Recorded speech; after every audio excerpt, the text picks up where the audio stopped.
GST চলতি মাসেই কার্যকর নতুন হার। জিএসটি এবার শুধু 5 এবং 18%। সিদ্ধান্ত কাউন্সিলরের। আগেই জানা গিয়েছিল বদলাতে চলেছে জিএসটি কাঠামো। সেই সিদ্ধান্তে বুধবার সিলমোহর দিল জিএসটি কাউন্সিল। সূত্রের খবর, এবার থেকে জিএসটিতে কেবল 5% এবং 18% স্ল্যাব থাকবে। 12% এবং 28% স্ল্যাব তুলে দেওয়া হলো। তবে বিলাসবহুল পণ্য এবং তামাকজাত পণ্যে 40% জিএসটি থাকবে। চলতি মাসের 22 তারিখ থেকে নতুন কর কাঠামো কার্যকর হবে।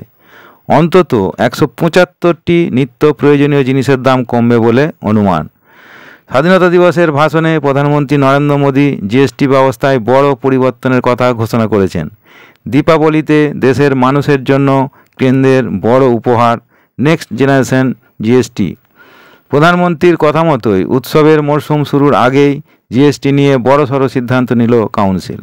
সরকার 12% কর পুরোপুরি বন্ধ করে দেওয়া হয়েছে। 12% করের আওতায় থাকা পণ্য ও পরিষেবাগুলোকে 5% ও 18% শ্রেণীতে ভাগ করে দেওয়া হবে। তার জেরেই একাধিক পণ্যের দাম কমার সম্ভাবনা রয়েছে। দুধ, পনির, রুটির মতো পণ্যে জিএসটি শূন্য করে দেওয়া হয়েছে।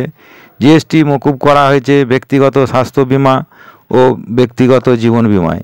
এছাড়াও মাখন, instant noodle, shampoo, shaving cream, শুকনো খাবারের মতো একাধিক পণ্যে জিএসটি 12 থেকে কমিয়ে 5% নামানো হয়েছে।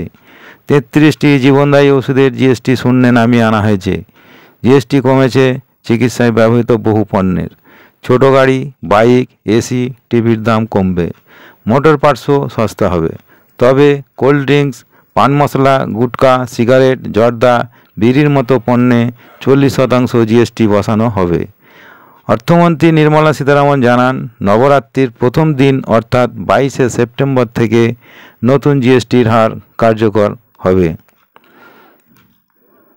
ধন্যবাদ। সাবস্ক্রাইব করে পাশে থাকুন।